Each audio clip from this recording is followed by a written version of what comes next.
Well, they did it. The Buffalo Bills have won their fourth straight AFC East division championship. It was not easy, of course.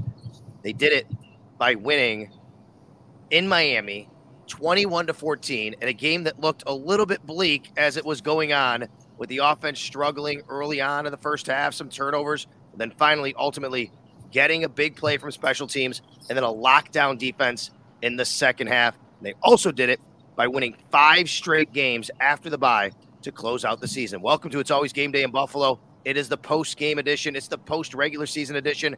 I'm Sal Capaccio. Matt Bove joins me now. Matt is actually on the road driving to get back to the airport in Fort Lauderdale or Miami, wherever you're going, Matt, coming back to Buffalo. I just got off the team charter about 4 hours ago, less than that, and here we are, excited to talk to you about this championship. Matt, glad to be with you, and I know you're probably tired like I am. Yeah, we're tired, but that game was so much fun. That game rocked. Now, you'll hate the game if you're a Dolphins fan, but if you were a Bills fan or just a fan of football, the game had everything you could want. There was drama, there were big plays, there were crazy mistakes. I give the Bills so much credit. The word resiliency has been thrown around a lot the last month or so. Things were so bleak. They were 6-6. It never looked like this team was really going to amount to anything. It felt like it was going to be a wasted year. And just like that, 5 weeks go by, and they're in the exact same position as they were last year when the expectations were sky high. Everything that they want to accomplish is right in front of them. Winning the division certainly helps. It means you get at least one home playoff game, potentially 2, who knows, down the road. That's important, but now you need to take advantage of it. Now you need to make sure that you don't waste what you've done for these last 5 weeks, and I don't think they will. I think sometimes there's something to be said about how battle-tested a team can be and the adversity that they go through, and that better prepares them for these playoff games. It's a cliche, but they've said the last 5 games have all been playoff games. But if they really, truly do believe that in their heads, which I think they do, then what really changes this week? It could have been a win-or-go-home game yesterday against the Dolphins. They know they got the help. They obviously appreciated the help, but they still wanted the division. The mindset against Pittsburgh will be the exact same. Just win, live to fight another day, and this team has proven to us this year that they can do that. Well, what might change and what will change is the weather against the Pittsburgh Steelers. It doesn't look pretty. That is the Bills' opponent. We'll get to that a little bit later as we look ahead, but let's look back. Sunday night, the atmosphere in Miami, Bills Mafia showed up and showed out for their team.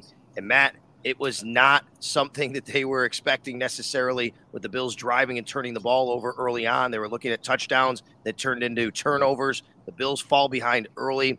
What did you make of the first few series where the Bills just could not punch the ball in the end zone or even give themselves 3 points due to A, Josh Allen interception on a miscommunication on third down, and then B, a Josh Allen essentially an arm punt a little bit later on the second series?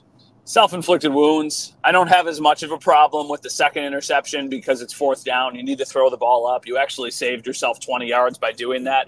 But the first one, I just assume there's a miscommunication between Josh Allen and Gabe Davis. It has to be that. I think when he's feeling the pressure, you can see Gabe is starting to lean to the left a little bit. I think he thinks he's going to stop there. He ends up going to the middle to try and find open space, but by the time he does that, the ball had already been thrown, and it was the easiest interception probably Eli Apple will ever have.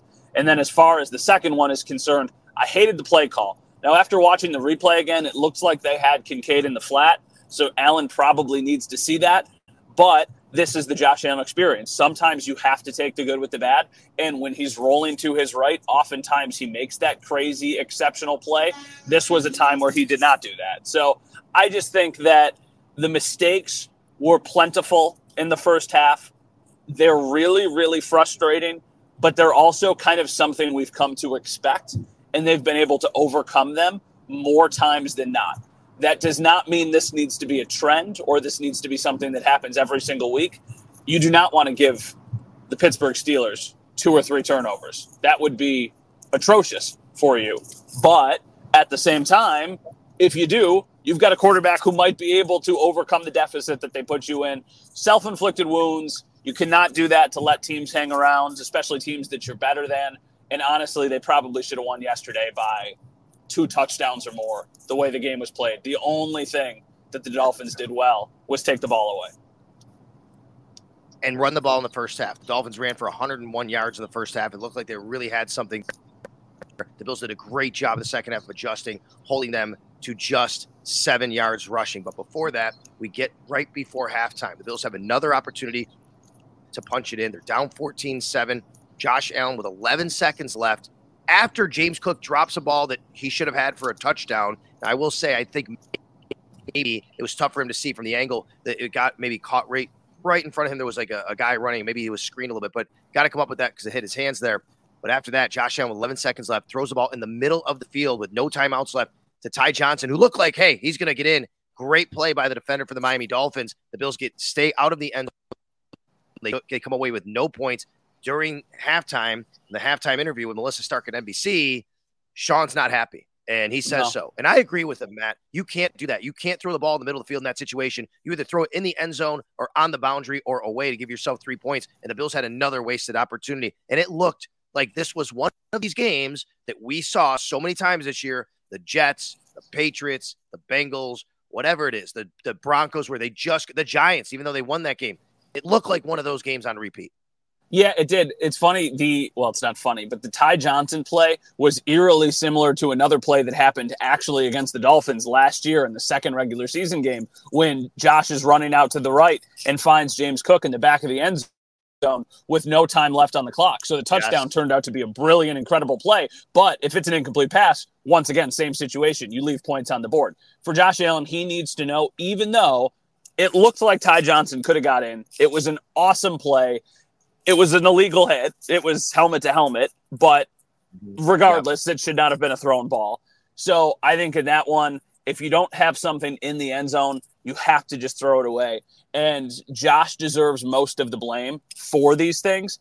But at the same time, if James Cook catches a ball that hits him right in the hands on the play before, they have a touchdown and we're not having the conversation. So yes, Josh is at fault in that situation. He just needs to throw it out of the back of the end zone, because the one thing, which I'm sure he was told before the play, was you cannot take a sack and you cannot throw anything to the middle of the field. And he thought that Ty Johnson was going to get in.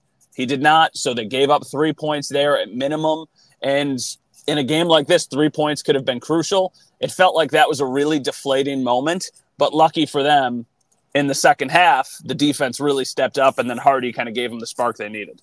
Yeah, and in that first half, the Miami Dolphins, 218 total yards, 101 yards rushing. They had something going, especially on the perimeter. Miami, 4 of 6 on third down. Miami wasn't like getting chunks of plays. They had a nice thing going running the ball. They had good yardage running the ball. It wasn't like they were getting the big play, though, that we've seen with the Miami Dolphins, but they did have 14 points on the board. They go to halftime up 14-7. But then the second half comes. Let's talk about that. It's always game day in Buffalo. Sal Capaccio, Matt Bove. All right, Matt. Second half starts, and it really started kind of the same way the first half ended for the Buffalo Bills. The Bills get the ball to start the second half, and they just march down the field. But then they get to 3rd and 5 from the Miami 5-yard line. And it went, I'm sorry. Let me go back. That was the first quarter. Sorry. Let me go to the third quarter here. Third quarter. Bills get the ball. They march down the field, and they get down to the Miami 48-yard line, 3rd and 5. Josh takes a sack, and they have to punt the ball away. Another missed opportunity, and you're thinking, here's what I'm thinking. Just don't keep this. Just don't let it be a 2-score game. If you don't let it be a 2-score game, you have a shot. And that's when the defense started to step up, and they were even losing players. Rasul Douglas is out. Here comes Dane Jackson. And how about Balin Spector coming in? Did a great job. The defense had to step up in those first couple of drives in the second half. Yeah, the game was all about the unsung heroes. It's, of course, about the AFC East, but you've got Balin Spector. You've got Dane Jackson. I tweeted when they came into the game, man, this is really gone from bad to worse now that you're already down and you're without 2 guys who you really counted on, in Tyrell Dodson and Rasul Douglas.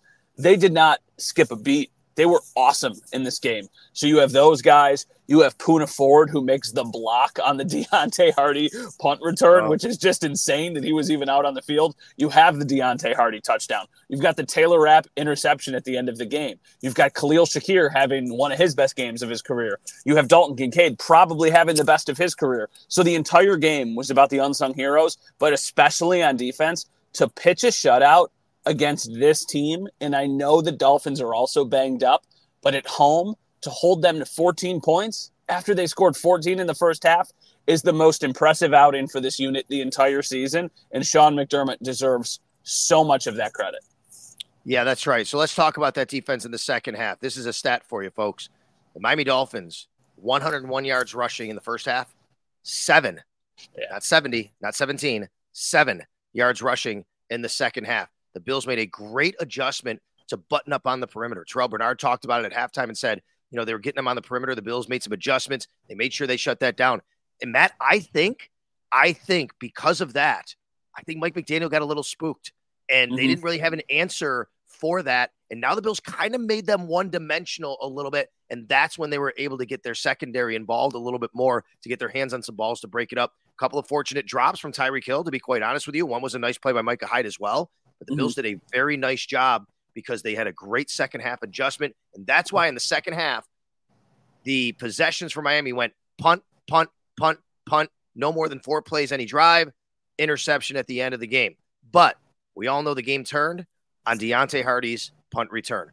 What was your vantage point? What were you thinking when you saw Deontay Hardy taking that ball at his own 4-yard line? So it happens right in front of us. The Hard Rock Stadium press box used to be the press box for the baseball field when they played baseball there. So it's a really obscure kind of vantage point. It almost would be like if you're sitting behind home plate. So for me, I'm at third base, which is basically directly behind the end zone. So the punt is coming right at me, and I'm sitting next to Mike Catalana, and I say, just let it go into the end zone, because you had probably 5 or 6 yards of separation from the person chasing him down to where he is catching the ball. So I'm like, man, unless that takes a crazy bounce, that's going to be a touchback. Just take it at the 20.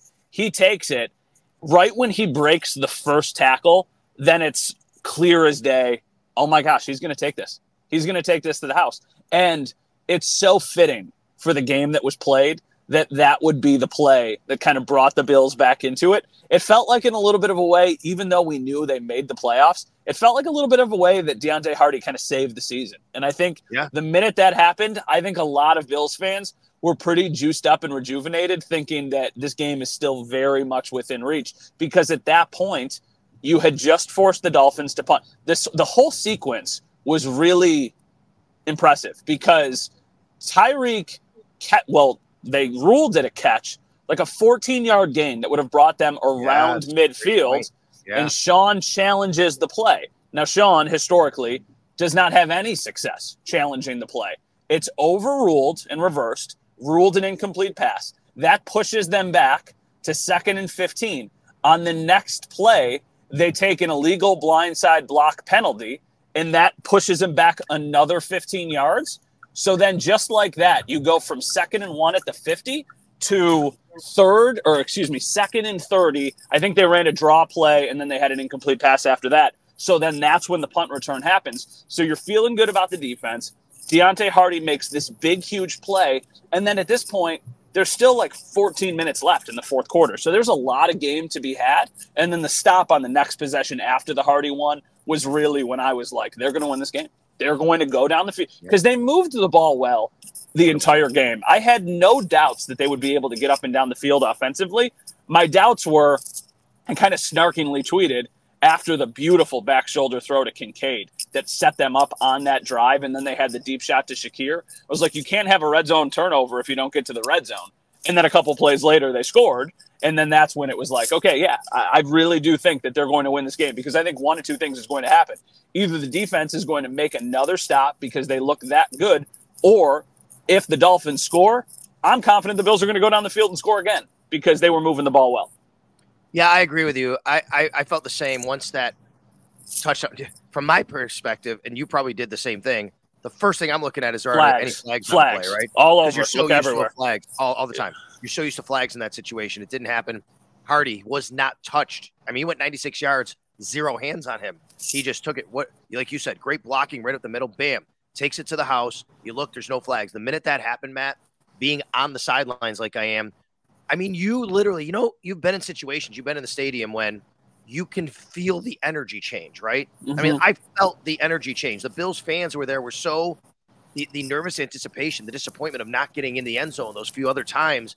And then when that happened, it really was like a big kind of collective sigh of relief. Like, here we go. We've been in control of this game, and now it's back to where it needs to be, and we'll be fine. And then after the game, players even basically said in the locker room, hey, we knew once that happened, we could feel it. We had the momentum. We're going to get a stop. Offense is going to score. We're taking charge of this game now. You know, paraphrasing a few of them, what they said. It was right there. That's exactly what happened. They come out. They stop them on the next drive. The Bills get the ball. They go right down the field. And on that next drive for the Bills, another guy stepping up. How about Ryan Vandemark coming in at left tackle on an 8-play, 75-yard drive for the Bills to get the game-winning touchdown? Deion Dawkins goes out. He has a lacerated hand. He's getting stitched up. He misses that whole drive, misses the punt return, misses that drive. Ryan Vandemark comes in, plays left tackle, and the first guy, after Deion comes out of the tunnel, gets on the bench, they score, they kick the extra point. The first guy off the field to go hug Ryan Vandemark was Deion Dawkins. He gave him a big old hug. It was great. I mean, I think that just speaks volumes to these guys, this team. Unselfishness, understanding your role, and wanting everybody in your position, whether you're the backup or starter, to succeed and help each other. Yeah, so we're after the game. It's a really kind of it's the worst, but I don't want to say I'm not complaining. It's just the reality of it. With a couple minutes left in the game, we have to go down to the tunnel. So we always miss, most of the time, we miss the end of the game. Now, we're watching it on a TV screen. So with about 3 minutes left in the game, after the 3rd and 13 run, I get in an elevator and I head down to the tunnel. I go down.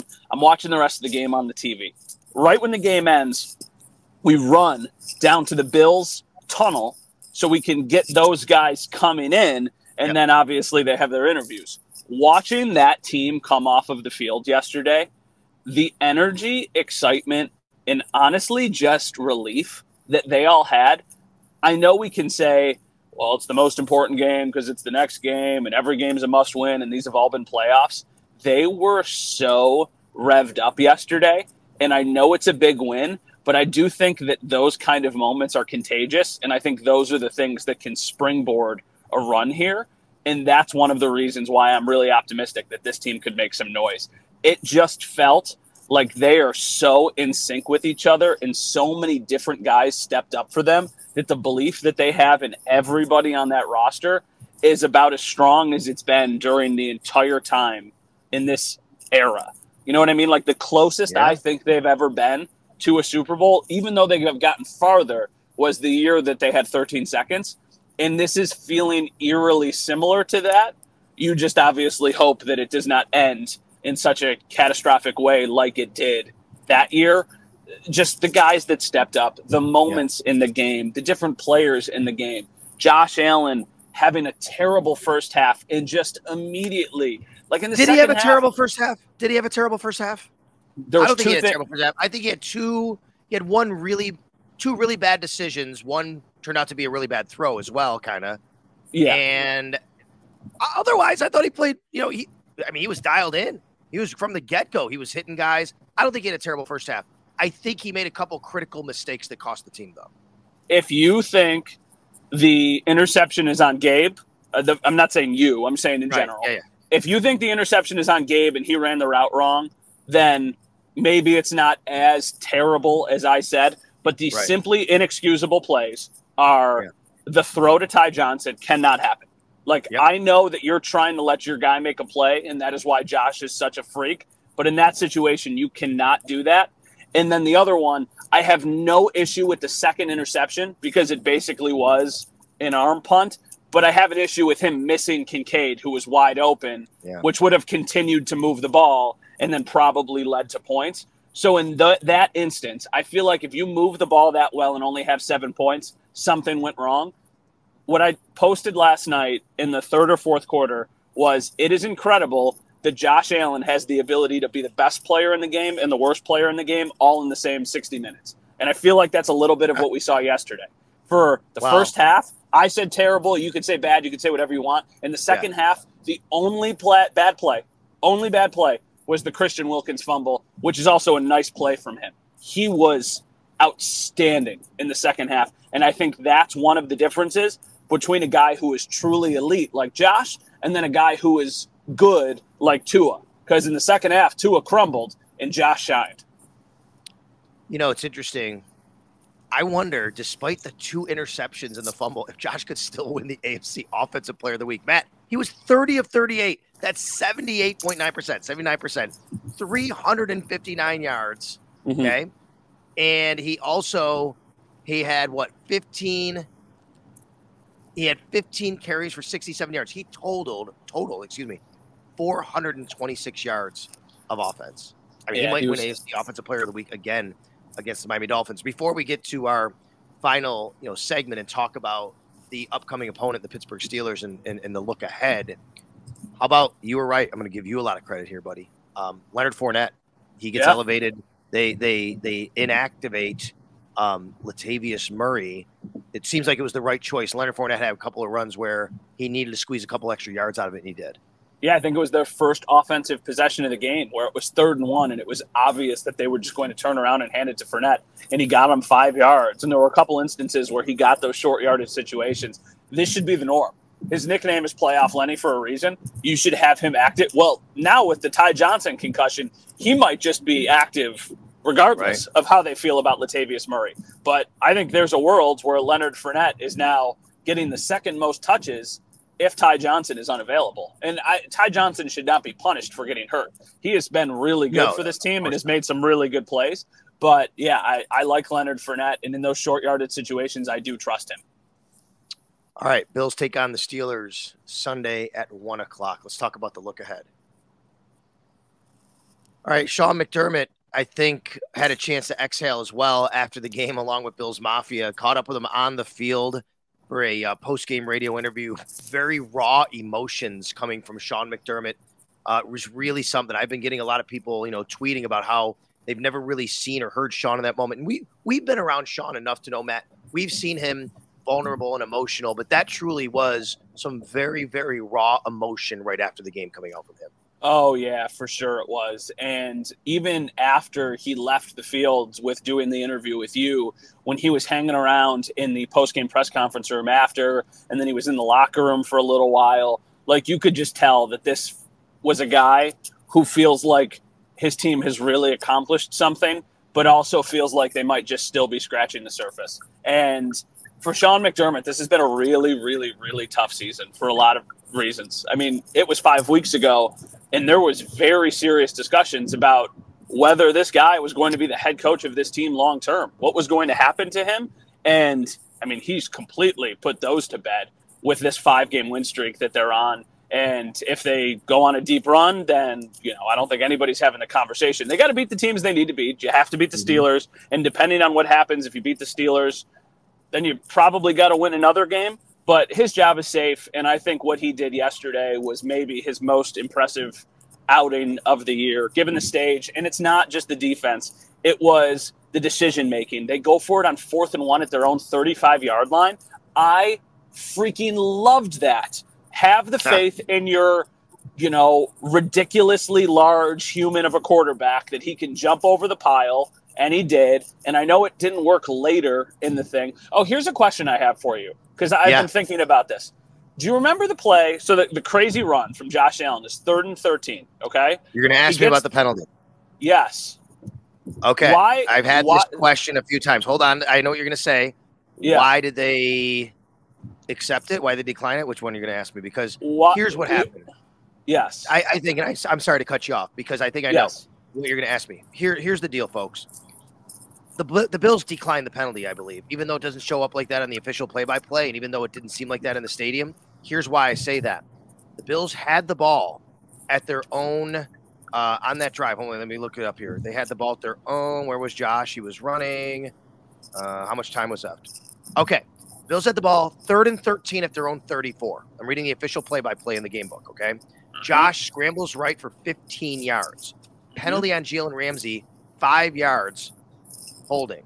But the next snap was taken from the Miami 46. So I think they did decline it. It just doesn't show up there.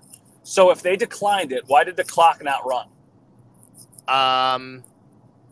Good question. Because that cost them 40 seconds. That penalty. I'm not sure. So my impression was that if you decline the penalty, the clock would start running. I've had But that question from some people already today, but I'm looking at the time on the plane. Go ahead and say what you want to say while I look at it. So basically what I think happened was I think there was like 3:02 left in the game or something like that. 3:04, yes. But the timing really kind of did not help the Bills because you knew they were going to have to run their plays all before the 2-minute warning, because at that point Miami only had one timeout left, and they did not use the timeout to stop the clock there. So they still had a timeout left. So the penalty stopped the clock, but I thought the penalty only stopped the clock if you accepted the penalty. So I don't understand. It does say on the play-by-play, penalty on Ramsey, defensive holding enforced at the Buffalo 49. But if that's the case, that was a bad. If that's the case, that's a mistake from the Bills. Because it is, but the next snap is from the Miami 46, which is 15 yards, which is what Josh Allen gained. Yeah, so I don't get it. I don't understand that. But that was the one thing that I didn't know if Sean made a mistake on, because you know what? Hold on. Let me ask you this. This could be it. Actually, now that I look at it, let's add it up. The Bills had it from their 34. Josh gains 15. I'm wrong. If you go and add that up, that gets you to the Bills 49. The next snap is the Miami 46. Matt, I think they tacked on the penalty. Yeah, I think they did too. I think they tacked on the penalty. That's what they did.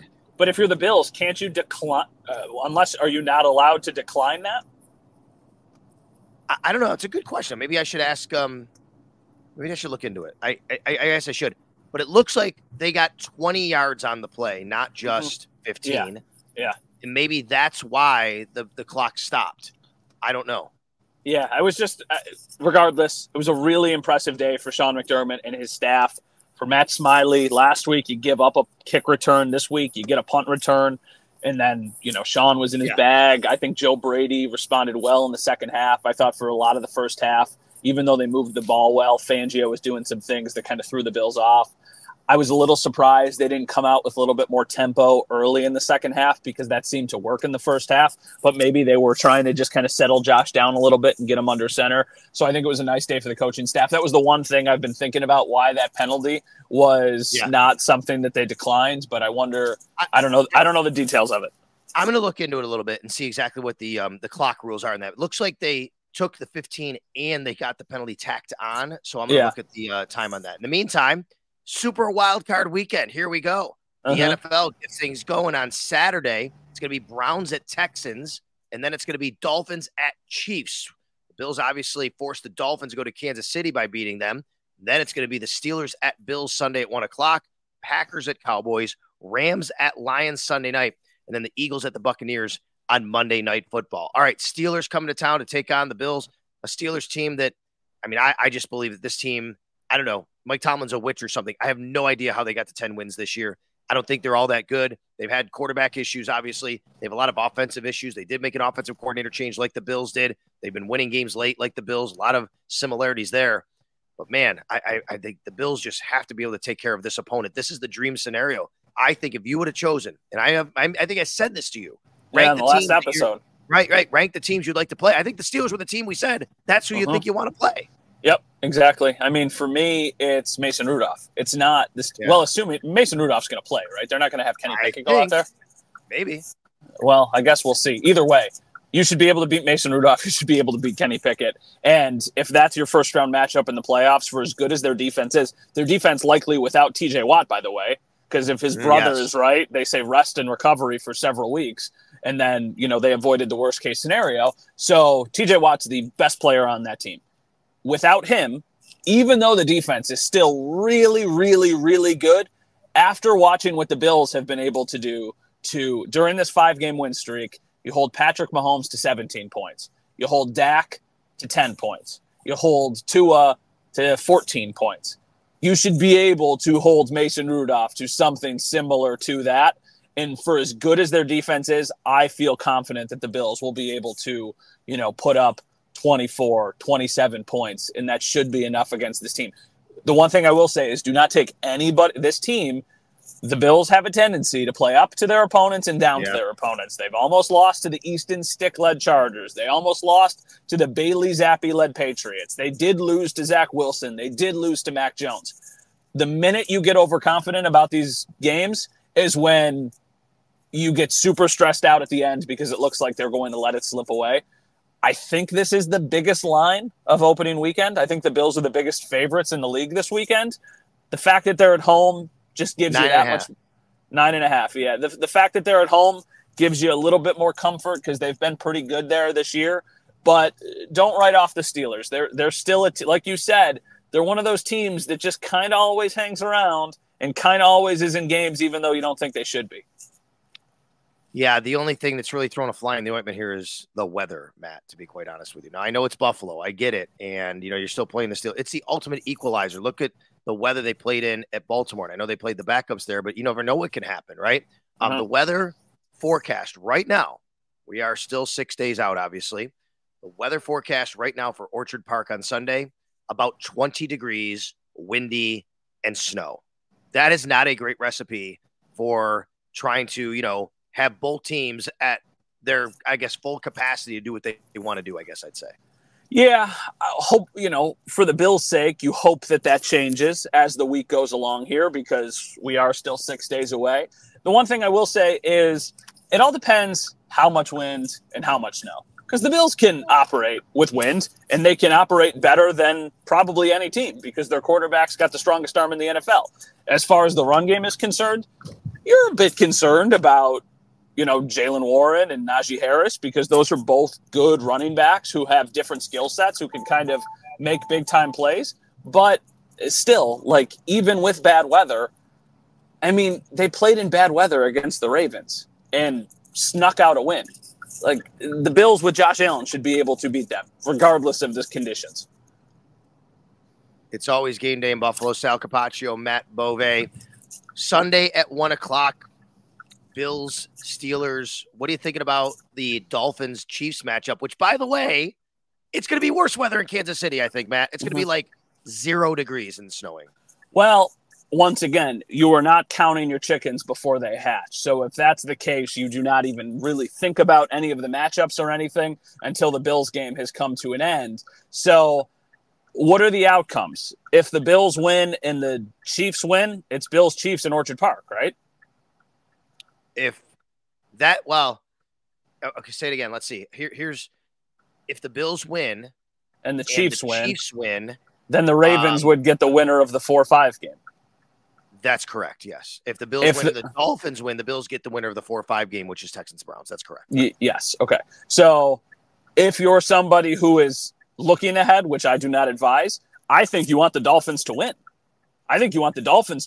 Because then they go to Baltimore. And I don't know, even though the Chiefs are not the Chiefs, I would still feel more comfortable and confident going against either C.J. Stroud or Joe Flacco, right? In that stage, I would think those would be the guys you would want to play. But although I would ask you this, once again, do you think has a better chance to beat the Ravens? Probably because the Chiefs, if the Chiefs have to go, that doesn't matter to me. That doesn't matter to me. Just beat the team in front of you. The Bills can beat the Ravens. Right. If the Bills play their the Bills beat their A game, they can beat anybody. So to be having a team, don't make it harder on yourself to try and avoid it from another team. I think the Ravens are the best team in the AFC, and I think the Bills are the second best team in the AFC. And I think the Bills have the ceiling to beat anybody and also have the floor to lose to anybody. That's just the way that this team has been all year. So for me, it's just handle your business in front of you. And then if you win, and that means the Chiefs are coming to town, you could beat the Chiefs at home. I think that you should beat the Chiefs at home. But same thing, you should definitely beat Joe Flacco at home for as good as their defense is. And you should also be able to beat C.J. Stroud as a rookie for as impressive as he is. Another game you should be able to win. So that's for down the road. This week, all about the Steelers. A lot to get to this week. We'll stay on top of injuries. Rasul Douglas, Gabe Davis, Ty Johnson, and Tyrell Dodson, all the 4 guys who left the game who did not return for the Buffalo Bills. We'll stay on top of all that. You can do that with Matt on WKBW TV Channel 7. You can do that with me on WGR Sports Radio 550. Matt, have a safe flight back to Buffalo, and we'll talk again later this week, brother. Thank you, buddy, and good job with that interview after the game. I know that it was super exciting for Bills fans, all the fans that went down, and I know that this is just a really exciting time. The last thing I want to say as I bring my rental car back to the rental car garage right now is enjoy it. 4 straight division titles is not anything to take for granted. It was pretty cool last night after the game and after, the dust had settled. It's 1 o'clock in the morning, 1:30 in the morning, and I'm just kind of standing there.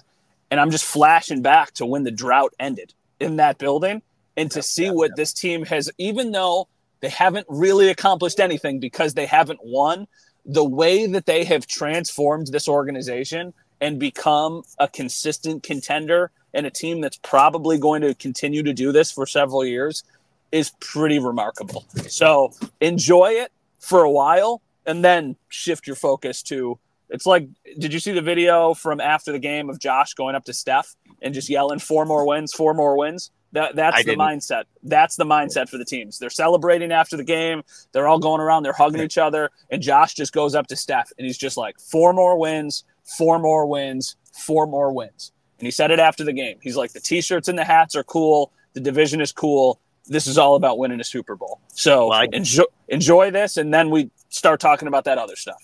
I did see the video of them coming in the locker room and very, very excited about that T-shirt. They're like as excited as I was when we won the intramural softball or flag football championship at Syracuse University, getting a T-shirt, baby. I mean, that's what it's all about. So they're excited about that, but they're shifting their attention. We'll shift our attention the next time on It's Always Game Day in Buffalo. For Matt, I'm Sal. Thanks for being with us here on the Bills-Dolphins postgame wrap. The Bills, AFC East division champions for the 4th straight year.